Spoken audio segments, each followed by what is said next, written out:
Hello friends, तो आज का हमारा टॉपिक है मध्य प्रदेश में सिंचाई। तो हम बात करते हैं किसी देश, राज्य या अर्थव्यवस्था में फसलों के समुचित विकास के लिए मृदा में जो आवश्यक मात्रा में नमी की जो आवश्यकता होती है, उस आवश्यकता की जलापूर्ति के माध्यम से पूर्ण करना हम सिंचाई कह सकते हैं।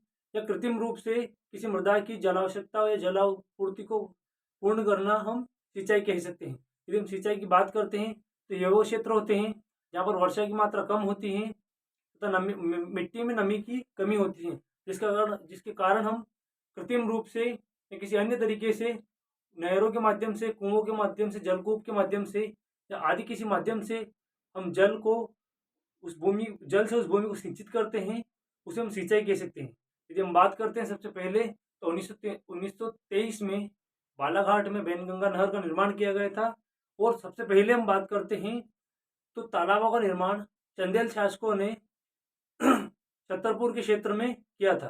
तो जो चंदेल शासक थे, छतरपुर के क्षेत्र वाले हम देख सकते हैं। ऊपर में हम छतरपुर का यदि हम देखते हैं तो रीवापन्ना और बुंदेलखंड के पठार के बीच का या उस क्षेत्र को हम कह सकते हैं कि पुराने समय में चंदेल शासकों ने वहां पर सबसे पहले तालाबों का निर्माण करवाया था। तो हम बात करते हैं मध्य प्रदेश में मृदा की सिंचाई की। तो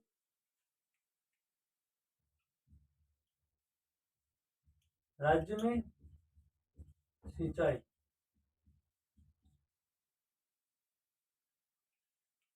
11-12 की हम बात करते हैं तो लगभग 71 पॉइंट ऊपर क्या था, 80 लाख हेक्टेयर।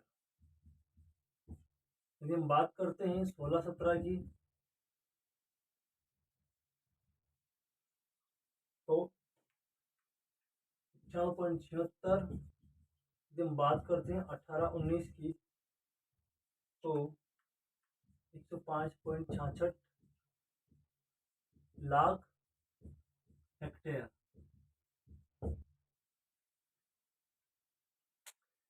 तो राज्य में सिंचाई की हम बात करते हैं तो हमने बाकी तो बात करी है, जैसे 1923 में बालाघाट में बैनगंगा नहर 1923 में बालाघाट में बैनगंगा नहर का निर्माण किया गया और बैनगंगा नदी से इस नहर को निकाला गया था। ठीक है, तो इसकी बात हम कर लेते हैं। और बालाघाट, छिंदवाड़ा, आसपास बहुत सारे क्षेत्र जो जिले हैं दक्षिण के, तो उनको मंडला, सिवनी, आसपास के जो जिले हैं उन सभी में इस नहर से सिंचाई की गई थी। उसके बाद हम बात करते हैं सबसे पहले तालाब निर्माण की। तो छतरपुर में चंदेल शासकों द्वारा सबसे पहले तालाब का निर्माण किया गया था। छतरपुर चंदेल शासकों द्वारा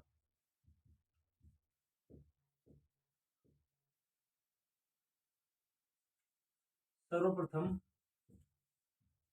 तालाब निर्माण।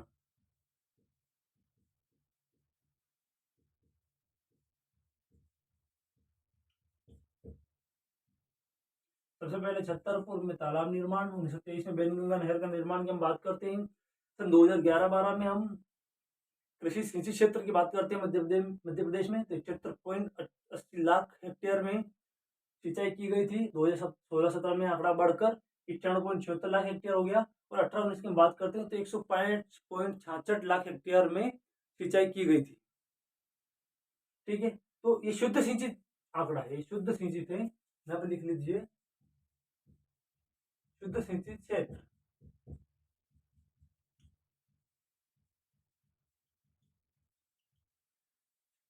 बाकी यदि हम बात करते हैं शुद्ध, अगर हम टारगेट की बात करते हैं कि कितना लक्ष्य रखा गया होगा, तो इसमें 78.80 लाख हेक्टेयर है, तो 1 लाख का लक्ष्य रखा गया होगा। 1,05,000 से अधिक का लक्ष्य रखा गया था, तब जाकर में 91.76 लाख हेक्टेयर में हुई। और 1,10,000 से अधिक का लक्ष्य रखा गया था, तब जाकर मध्य प्रदेश में 105.66 लाख हेक्टेयर में शुद्ध सिंचित क्षेत्र का सिंचाई हुई है। ठीक है, तो ये मुख्य बात हो गई। मध्य प्रदेश सिंचाई के प्रमुख साधन हम जानते हैं, कुएं, नलकूप, ट्यूबवेल, ट्यूबवेल को ही बोलते हैं नलकूप, तालाब जानते हैं, नहरें जानते हैं। तो इस प्रकार से हम देखते हैं कि मध्य प्रदेश में विभिन्न माध्यमों से सिंचाई की जाती है। और 17-18 के अनुसार 16-17 में मतलब 16-17 की रिपोर्ट के अनुसार 2017-18 में सर्वाधिक सिंचित क्षेत्रफल कुएं एवं नलकूप से रहा है, लगभग 66.78 है, 66.48। तो सर्वाधिक सिंचित क्षेत्र की बात करते हैं तो कुएं और नलकूप 66.48%। यदि हम बात करते हैं सर्वाधिक कुएं और नलकूप की, तो मैं मालवा का पठारी क्षेत्र है वो पूरा ही, जिसमें हम देखते हैं धार, इंदौर, देवास और नीचे हम झाबुआ, अलीराजपुर तक को देख सकते हैं। इधर भोपाल, रायसेन, सीहोर को देख सकते हैं। और उसके बाद हम बात करते हैं ऊपर मंदसौर, नीमच की बात कर सकते हैं। भिंड, मुरैना, ग्वालियर वाले क्षेत्र हैं। तो इन क्षेत्रों में हम देख सकते हैं कि सर्वाधिक नलकूपों का उत्खनन किया गया है और सर्वाधिक कुआं एवं नलकूपों द्वारा सिंचित क्षेत्र यही है। ठीक है, और भी जिले जो छूट गए हैं वो सारे जिले मालवा के पठारी क्षेत्र के आते हैं। ठीक है, और मध्य भारत के पठार के जो ऊपरी जिले आते हैं, भिंड, मुरैना, ग्वालियर वाले क्षेत्र के, वो आते हैं। हालांकि वहां पर बहुत सारे क्षेत्र में नहरों द्वारा भी सिंचाई की जाती है, लेकिन नलकूपों का सर्वाधिक उत्खनन भी इन्हीं जिलों में किया गया है। भिंड, मुरैना, ग्वालियर और श्योपुर की हम बात करते हैं तो सर्वाधिक मात्रा में वहां पर हमें नलकूप देखने को मिलते हैं। और काले जिले की हम बात करते हैं तो मंदसौर, नीमच, इंदौर, देवास, उज्जैन, धार, ये जो जिले हैं इनको काले जिले कहा जाता है। काले जिले इसलिए कहा जाता है कि यहाँ पर सर्वाधिक मात्रा में ट्यूबवेल लगाई गई है, नलकूप का उत्खनन किया गया है, जमीन को लगभग अत्यधिक मात्रा में नलकूप लगाकर खोखले कर दिया गया है, और इसलिए मध्य प्रदेश में इन जिलों को काले जिले की सूची में रखा गया है। तो काले जिले की बात हम कर ही लेते हैं।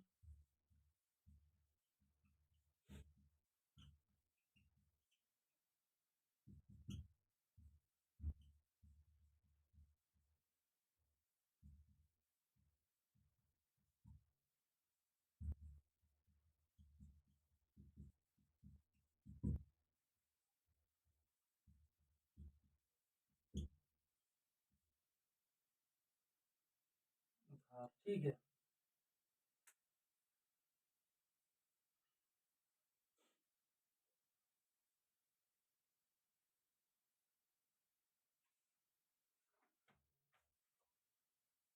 तो ये काले जिले की हम बात कर ली है। उसके बाद हम बात करते हैं नहरों द्वारा सिंचित। तो 17.92% मध्य प्रदेश के टोटल सिंचित क्षेत्रफल का 17.92% क्षेत्रफल नहरों द्वारा सिंचित होता है। और इसमें भी हम वापस देखेंगे तो भिंड, मुरैना, श्योपुर, ग्वालियर वाले क्षेत्र में सर्वाधिक नहरों से सिंचाई की जाती है। वहीं एक जिला और हम देखेंगे होशंगाबाद को, जो कि लगभग 75% सिंचित क्षेत्र है उस जिले का। लिख देता हूं मैं, होशंगाबाद 75% सिंचित क्षेत्र इंपॉर्टेंट है, तो लिख लेना आप भी। 75% सिंचित क्षेत्र और नहरों द्वारा सिंचित है ये जिला पूरा, नहरों से सिंचित। यदि मैं आपको बताऊंगा भिंड, मुरैना, ग्वालियर, तो मध्य भारत का जो पठारी क्षेत्र है, ये मध्य प्रदेश का जो उत्तरी क्षेत्र है, जो ग्वालियर, भिंड, मुरैना वाला क्षेत्र है, जो कि हम देखते हैं इस प्रकार से जो हमें क्षेत्र देखने को मिलता है, ये ऊपरी हिस्सा है, मतलब ये वाला क्षेत्र रहता है हमारा। तो यहाँ पर हम देखते हैं कि नहरों द्वारा सिंचित क्षेत्र अत्यधिक है, क्योंकि ये जिले नहरों द्वारा सिंचाई होती है। और इसमें हम देखते हैं खंडवा, पुनासा की हमारी इंदिरा सागर योजना है, और उसके आसपास की बहुत सारी योजनाएं हैं छोटी छोटी। तो उन योजनाओं, नहरों द्वारा इन क्षेत्रों को सिंचित किया जाता है। और पर्टिकुलर इन जिलों के लिए भी छोटी छोटी योजनाएं हैं। तो हम नहरों की और परियोजनाओं का स्पेशल हम वीडियो बनाएंगे, उसमें हम इन सभी परियोजनाओं को नाम वगैरह देखेंगे, क्योंकि पर्टिकुलर किसी परियोजना की मैं बात करूंगा तो बात लंबी हो जाएगी। तो इसलिए मैं वहाँ किसी परियोजना को या किसी नहर का हम पर्टिकुलर नाम लेके मैं यहाँ पर एक्सप्लेन नहीं कर रहा हूँ। ठीक है, तो नहरों द्वारा की बात करते हैं हम, तो लगभग 17.9%, हाँ 9 या 92 लिखो, कोई दिक्कत नहीं है, वो सिंचाई होती है। ठीक है, ये नहरों द्वारा 17.92। और भिंड, मुरैना, ग्वालियर, छतरपुर, टीकमगढ़, छतरपुर की बात हम कर चुके हैं। ठीक है, मंडला, टीकमगढ़, छतरपुर, मंडला साइड में आ जाता है, लेकिन टीकमगढ़, छतरपुर की हम बात करते हैं तो यही ऊपर सीक्वेंस में जिले आ गए हैं। रीवा पन्ना के पास, रीवा पन्ना धार, ठीक है, इनको हम देख सकते हैं नहरों द्वारा सिंचित। और यहाँ पर रीवा में हम देखते हैं बहुत सारी नदियाँ, मतलब 2-3 नदियाँ हैं, बहुत सारे जलप्रपात है, वहाँ पर नहरें हैं। इस प्रकार पन्ना में हम देखेंगे, छतरपुर में देखेंगे, तो हम स्पेशल डायग्राम के माध्यम से उन सभी नहरों को देखेंगे। तो यहाँ हम इतनी बात करते हैं इसकी। आगे हम बात करते हैं तालाब से सिंचित क्षेत्र, तो 3.2% लगभग पूरे संपूर्ण एमपी का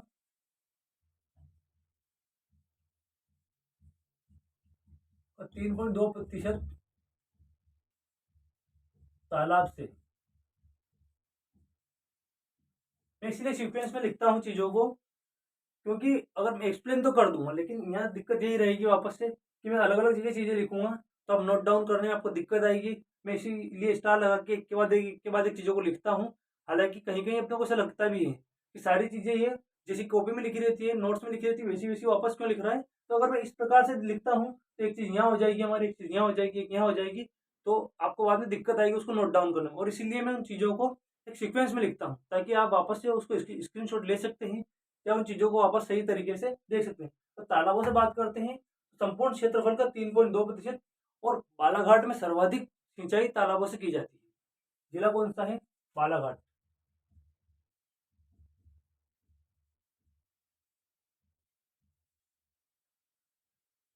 इसको मिटाया जाए, बाउंडेशन को यहाँ से इसको जोड़ा जाए, ये हमारा बालाघाट जिला, ठीक है, जहाँ पर सर्वाधिक, ठीक है, बालाघाट सेवनी वही, तो कोई दिक्कत नहीं है। उसके बाद तालाब हो गई, तो नहरों द्वारा बात हो गई हमारे होशंगाबाद, विदिशा, रायसेन, सीहोर, तो वो सभी मैंने इधर बता ही दिए हैं। इनमें विदिशा, रायसेन, सीहोर, होशंगाबाद वाले क्षेत्र हैं, जो कि होशंगाबाद के आसपास के क्षेत्र हैं। यहाँ होशंगाबाद को मैंने बताया ही, यहाँ और लिख लो आप, विदिशा, रायसेन, सीहोर। सीहोर की तरफ हम बढ़ रहे हैं तो हम मालवा के पठार की ओर बढ़ रहे हैं, ये कह सकते हैं हम।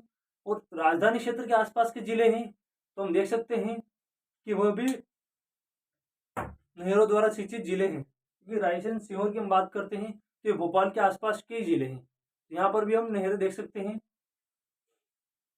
उसके बाद 2007-8 में बलराम ताल योजना का शुभारंभ किया गया था। एक योजना है, तो तालाबों, मतलब किसानों को अपने खेत में या अपने किसी खेत के आसपास क्षेत्र में अपनी भूमि पर तालाब निर्माण को प्रोत्साहन देने के लिए इस योजना का शुभारंभ किया गया था। तो बहुत बार क्वेश्चन में पूछा जाता है कि बलराम ताल योजना क्या है, तो यहाँ लिख देता हूँ मैं। सीक्वेंस से अगर नहीं लिखा जाएगा जगह इससे कम पड़ेगी, तो लिख लीजिए आप, बलराम ताल योजना खेत में तालाब निर्माण को लेकर,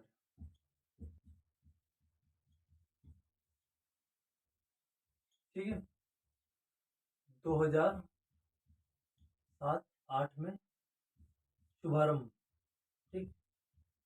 आरंभ तो सबका शुभ ही होता है, बस थोड़ी मेहनत कमी के कारण वो समापन भी हो जाता है वापस, ठीक है।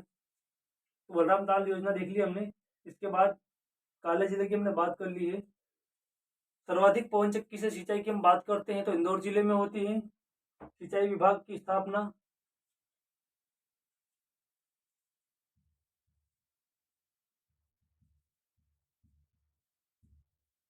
सिंचाई विभाग 1905, 5 ऐसा लिखता हूँ, समझ में आएगा, ग्वालियर। सिंचाई विभाग की स्थापना 1905 में ग्वालियर में की गई थी। जल संसाधन विभाग 1956।